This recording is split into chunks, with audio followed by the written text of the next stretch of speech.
Hello दोस्तों, एक बार फिर से आप सभी का आपके अपने YouTube चैनल पर स्वागत है।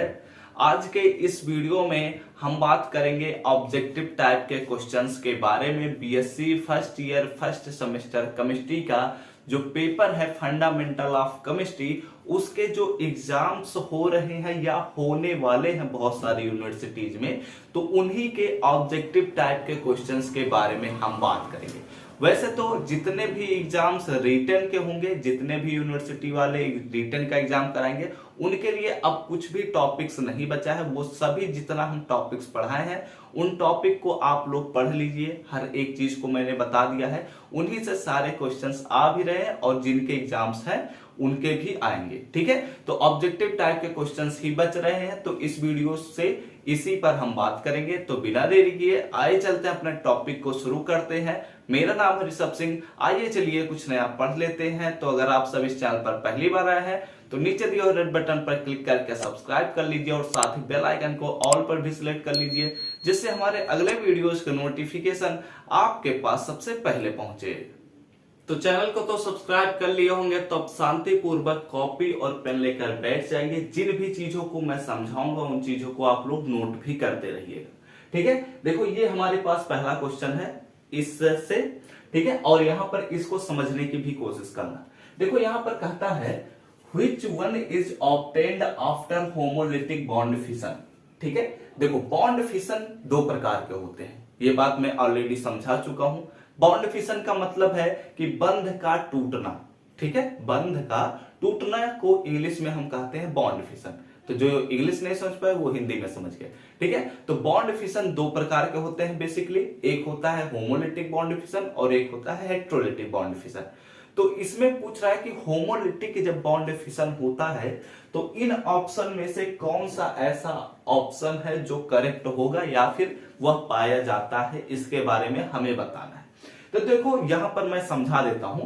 देखो कार्बोकैटायन जो होता है, कार्बोकैटायन एंड कार्बोएनायन, ठीक है, ये प्राप्त होते हैं हेट्रोलिटिक बॉन्ड फिशन से। किससे? हेट्रोलिटिक बॉन्ड फिशन से प्राप्त होते हैं। ठीक है, और जो फ्री रेडिकल्स होते हैं वो होमोलिटिक बॉन्ड फिशन से प्राप्त होते हैं। इस वजह से सी ऑप्शन जो है वो करेक्ट है और डी ऑप्शन में दिया गया है NOT, यानी कि इनमें से जब कोई सही ना हो तो इस पर हम टिक करते हैं, तो हमें एक ऑप्शन सही मिल गया। तो इस प्रकार से यह बात समझ जाइए कि अगर होमोलिटिक बॉन्ड फिशन होता है तो वहां पर हमें फ्री रेडिकल्स प्राप्त होते हैं। ठीक है, ये पहला क्वेश्चन हो गया। आई थिंक आप लोग समझ गए होंगे। तो चलो अब हम दूसरे क्वेश्चन पर बात करते हैं, दूसरा क्वेश्चन भी देखते हैं और उनके बारे में भी हम समझते हैं। तो ये रहा हमारे सामने एक और क्वेश्चन, और इस क्वेश्चन को भी आप लोग समझने की कोशिश करिए। देखिए यहां पर कहता है कि which of the following is highly reactive intermediates। ठीक है, यहां पर ध्यान से सुनना कि कौन से ऐसे, ये जो ऑप्शन दिए गए हैं इनमें से कौन सा ऐसा है जो हाईली रिएक्टिव इंटरमीडिएट्स कंपाउंड है, इसके बारे में हमें बताना है। तो हाईली रिएक्टिव का क्या मतलब कि जो बहुत तेजी से रिएक्शन करता हो, पहला बात तो ये। और हाईली रिएक्टिव में हमने ये समझ गया कि हाईली रिएक्टिव क्या होता है, लेकिन सवाल उठता है कि इंटरमीडिएट्स क्या होता है। तो इंटरमीडिएट्स वे मीडिएट्स होते हैं जो क्या करते हैं, कोई भी रिएक्शन होता है, ऑर्गेनिक रिएक्शन अगर कोई हो रहा है तो वो कभी भी एक स्टेप में कंप्लीट नहीं होता, वो कई स्टेप से होकर गुजरता है। तो जो बीच वाले स्टेप्स में कंपाउंड फॉर्म हुए रहते हैं उन्हीं को ही हम इंटरमीडिएट्स कहते हैं। तो अगर वो इंटरमीडिएट्स हाईली रिएक्टिव हैं तो उन्हें हम हाईली रिएक्टिव इंटरमीडिएट्स कहते हैं। ठीक है, तो अब देखो यहां पर ऑप्शन दिया गया है। पहला ऑप्शन है कार्बिन्स, दूसरा ऑप्शन है कार्बोकैटायन, तीसरा ऑप्शन है नाइट्रीन्स और चौथा ऑप्शन है NOT। यहां पर NOT नहीं होना चाहिए, मैं शायद यहां पर गलत लिख दिया। यहां पर होना चाहिए ऑल ऑफ द एबव। ठीक है, यहां पर होना चाहिए ऑल ऑफ एबव। अब यहां पर ध्यान से देखना, यहां पर समझने की कोशिश करो कि कार्बिन्स क्या होते हैं, इंटरमीडिएट्स होते हैं, हाईली रिएक्टिव भी होते हैं। कार्बोकैटायन क्या होते हैं, इंटरमीडिएट्स भी होते हैं और हाईली रिएक्टिव भी होते हैं, क्योंकि इनके बारे में हम ऑलरेडी बता चुके हैं। बस यही नाइट्रीन्स पर मैंने नहीं बताया था, नाइट्रीन्स और बेंजाइन्स पर, ठीक है। तो इसी वजह से नहीं बताया था क्योंकि वो उतने इंपॉर्टेंट यहाँ पर नहीं है, ठीक है। तो इस वजह से यहाँ पर देखो कार्बिन्स भी हाईली रिएक्टिव इंटरमीडिएट्स होते हैं, कार्बोकैटायन भी हाईली रिएक्टिव इंटरमीडिएट्स होते हैं, नाइट्रीन्स भी हाईली रिएक्टिव इंटरमीडिएट्स होते हैं। तो हमारे पास जो डी ऑप्शन है वो क्या है, ऑल ऑफ एबव, यानी कि जब सभी ऑप्शन करेक्ट हो जाए तो हमें लास्ट वाले ऑप्शन पर टिक करना है। तो इस प्रकार से जो हमारे पास डी ऑप्शन है वो करेक्ट हो जाता है, यानी कि यहां से हमें क्या बात पता चली कि जो फ्री रेडिकल्स होते हैं, कार्बोकैटायन होते हैं, कार्बीन्स होते हैं, कार्बे एनायन होते हैं, नाइट्रीन्स होते हैं, बेंजाइन्स होते हैं, ये सभी जितने भी हाईली रिएक्टिव इंटरमीडिएट्स कंपाउंड हैं, ठीक है। यहां तक बात समझ में आ गई। तो ये ऑप्शन अगर ऐसे पूछा जाए क्वेश्चन तो आप लोगों को सही करना है। तो चलो हमने दूसरा क्वेश्चन भी डिस्कस कर लिया, अब हम बात करते हैं अपने तीसरे क्वेश्चन पर। तो ये रहा हमारे सामने एक और क्वेश्चन जो ऑब्जेक्टिव टाइप का है। इसमें भी ध्यान से सुनना, ये आइसोमेरिज्म का एक क्वेश्चन है, ये मैं अपनी तरफ से बनाया हूं, अभी तक ये किसी यूनिवर्सिटी में पूछा नहीं गया है, लेकिन ये इंपॉर्टेंट है, ठीक है। तो इस वजह से मैंने इस क्वेश्चन को भी लेकर आया है। देखो यहां पर क्या लिखा है कि what is the meaning of isos, ठीक है। यहां पर क्या पूछा जा रहा है कि आइसोस का क्या मीनिंग है आइसोमर्स में। अगर आइसोमर्स दिया गया है तो उसमें आइसोस का क्या मीनिंग है।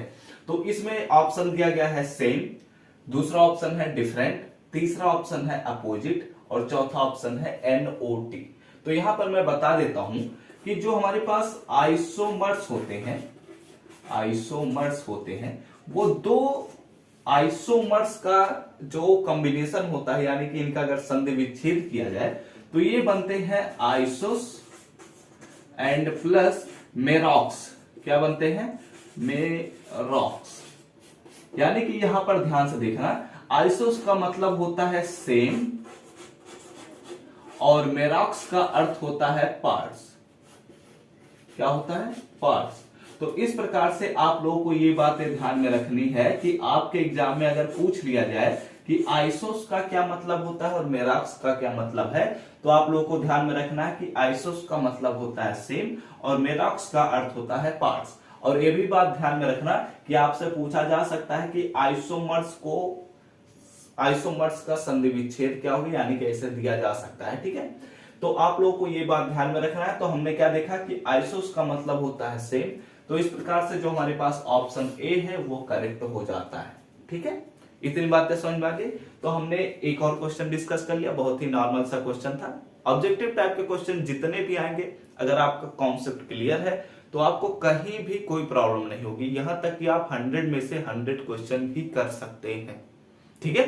तो चलो अब हम आगे बात करते हैं। ये हमारे पास एक और क्वेश्चन हो गया, अब एक और क्वेश्चन डिस्कस करते हैं। ऐसे करते हुए 2-3 क्वेश्चन और डिस्कस कर लेते हैं। तो ये रहा हमारे सामने एक और क्वेश्चन ऑब्जेक्टिव टाइप का। और अगर कुछ भी एक्सटर्नल आवाज आपको सुनाई दे रही है तो उसको थोड़ा इग्नोर करने की कोशिश करना, क्योंकि इस समय मैं दिन में वीडियो बना रहा हूं तो थोड़ा एक्सटर्नल आवाज हो जाती है, ठीक है। तो उन्हें इग्नोर करिएगा। देखो यहां पर आ गया हमारे पास एक और question, what is the shape of sp hybridisation, या फिर ऐसा भी पूछा जा सकता है कि what is the geometry of sp hybridisation.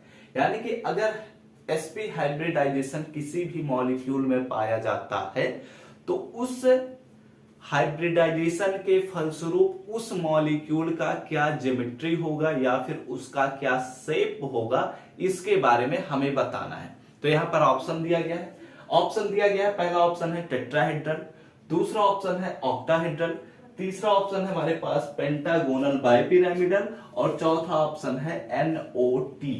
यानी कि अगर इन ऑप्शन में से कोई नहीं सही है तो हमें चौथे ऑप्शन पर टिक करना है। तो अगर इसमें बात किया जाए तो देखा जाए तो ये जो टेट्राहेड्रल होता है, टेट्राहेड्रल जो है हमारे पास वो होता है sp3 हाइब्रिडाइजेशन का, ये बात हमें पता है। और अगर ऑक्टाहेड्रल का देखा जाए, एक जब मैं हाइब्रिडाइजेशन का लेक्चर आप सबको प्रोवाइड किया था तो वहां पर आप लोग अगर देखे होंगे तो आप लोग जानते होंगे कि मैंने एक टेबल बनवाया था। और वो टेबल बेसिकली मेरा मकसद यही था कि अगर किसी के भी एग्जाम्स ऑब्जेक्टिव हो जाते हैं तो आपको वो टेबल याद करके जाना रहेगा, क्योंकि उन टेबल्स में से आपको 2 से 3 क्वेश्चन तो 100% मिल ही जाते हैं। ठीक है, तो अगर आप लोगों के पास नहीं है वो टेबल तो आप लोग हमारे टेलीग्राम ग्रुप से ज्वाइन कर लेंगे, तो वहां पर आपको पीडीएफ प्रोवाइड किया गया है, आप लोग देखकर उससे याद भी कर सकते हैं। ठीक है, इसी वजह से मैं हर बार कहता हूं कि आप लोग हर वीडियो देखा करिए। हर वीडियो जब देखेंगे, सभी वीडियोज को देखेंगे तो कहीं ना कहीं आपका उपयोग होगा। ज्ञान कहीं भी खराब नहीं होता, ज्ञान हर जगह उपयोग ही होता है। ठीक है, तो यहां पर हमने क्या देखा कि जो टेट्राहेड्रल होता है वो sp3 का sp3 हाइब्रिडाइजेशन में पाया जाता है, और जो ऑक्टाहेड्रल होता है वो तो पाया जाता है भाई sp3d2 में। ठीक है, और अगर पेंटागोनल की बात की जाए तो पेंटागोनल बाइपिरामिडल पाया जाता है हमारे पास sp3d3 में। ठीक है, आई होप आप सबको दिख रहा हो, यहां पर लिखा हुआ है sp3d3। ठीक है, तो अब अगर बात किया जाए तो यहां पर दिया गया है कि sp2 हाइब्रिडाइजेशन का ज्योमेट्री या शेप बताना है। तो यहां पर अगर देखा जाए तो यहां पर दिया गया है sp3 का, यहां पर sp3d2 का दिया गया है, और यहां पर sp3d3 का दिया गया है, यानी कि sp2 का कहीं दिया ही नहीं है। तो इस प्रकार से हमारा जो डी ऑप्शन होता है वो करेक्ट हो जाता है। और मैं बता देता हूं sp हाइब्रिडाइजेशन के फलस्वरूप हमें मिलता है लीनियर स्ट्रक्चर या लीनियर ज्योमेट्री पाया जाता है। तो ये बात आपको ध्यान में रखना है कि अगर आपसे पूछ लिया गया कि sp हाइब्रिडाइजेशन के फलस्वरूप कौन सा ज्योमेट्री पाया जाता है उस किसी भी मॉलिक्यूल में, तो वहां पर हमें लीनियर ज्योमेट्री पाया जाता है, यानी कि उसका जो शेप होता है वो लीनियर होता है, और इसमें जो एंगल होता है वो भी 180 डिग्री का होता है। ये बात आपको ध्यान में रखना है। ठीक है, तो यहां पर हमने एक और क्वेश्चन बात कर लिया, अब एक और क्वेश्चन हम बात कर लेते हैं, फिर उसके बाद इस वीडियो को यहीं पर हम खत्म कर देंगे। तो चलो एक और क्वेश्चन पर हम डिस्कस कर लेते हैं, लेकिन उससे पहले एक बात मैं कहना चाहूंगा, अगर यह वीडियो अच्छा लगा हो तो जरूर अपने दोस्तों के साथ अभी तुरंत शेयर कर दीजिए। ठीक है, क्योंकि इसके बाद हम लास्ट क्वेश्चन डिस्कस करने वाले हैं। तो ये रहा हमारे सामने एक और क्वेश्चन, और ये हमारे इस वीडियो का लास्ट क्वेश्चन है। तो चलो इसको भी आसानी से समझ लो, फिर उसके बाद इस वीडियो को खत्म ही हो जाना है। ठीक है, तो देखो यहां पर पूछ रहा है कि जो प्रिंसिपल क्वांटम नंबर होता है वह किसके बारे में इंडिकेट करता है। ठीक है, प्रिंसिपल क्वांटम नंबर इंडिकेट्स किसके बारे में इंडिकेट करता है। हमें पता है क्वांटम नंबर कितने प्रकार के होते हैं, 4 प्रकार के होते हैं। एक होता है प्रिंसिपल क्वांटम नंबर, दूसरा होता है एंगुलर या एजीमुथल क्वांटम नंबर, तीसरा होता है मैग्नेटिक क्वांटम नंबर, चौथा होता है स्पिन क्वांटम नंबर। तो अब एक एक करके हम बात कर लेते हैं। यहां पर ऑप्शन दिया गया है कि मेन एनर्जी सेल को बताता है, या फिर सब एनर्जी सेल को बताता है, या फिर सब एनर्जी सेल को बताता है, या स्पिन के बारे में बताता है। इसी के बारे में हम यहां पर डिस्कस करेंगे। तो देखो वैसे तो अगर इनको हम हटा दें, ठीक है, ये सेल, ये सब सेल, ये ऑर्बिटल को अगर हम हटा दें तो शायद आप लोग कंफ्यूज हो सकते हैं। इसी वजह से मैं इस क्वेश्चन को भी लेकर आया हूं। अगर इनको ना देखा जाए, ठीक है, तो अब आप बताइए कि कौन सा सही होगा। तो यहां पर अगर हम बात करें तो जो प्रिंसिपल क्वांटम नंबर होता है, ठीक है, वो किसके बारे में बताता है। हमारे पास मान लो ये कोई एटम है, तो इस एटम का जो सेल होता है इसके बारे में कौन सा बताता है, प्रिंसिपल क्वांटम नंबर।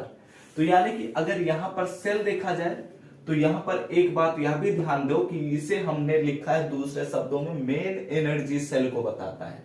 ठीक है, तो ये ऑप्शन करेक्ट हो जाता है। और जो सब एनर्जी सेल होता है इसे हम दूसरे शब्दों में सब सेल भी कहते हैं। तो सब सेल के बारे में बताता है एजीमुथल या एंगुलर क्वांटम नंबर। और यहां पर देखा जाए तो सब एनर्जी सेल है, यानी कि इसे हम दूसरे शब्दों में कहते हैं ऑर्बिटल, या फिर इसी को ही हम दूसरे शब्दों में कहते हैं सब सेल।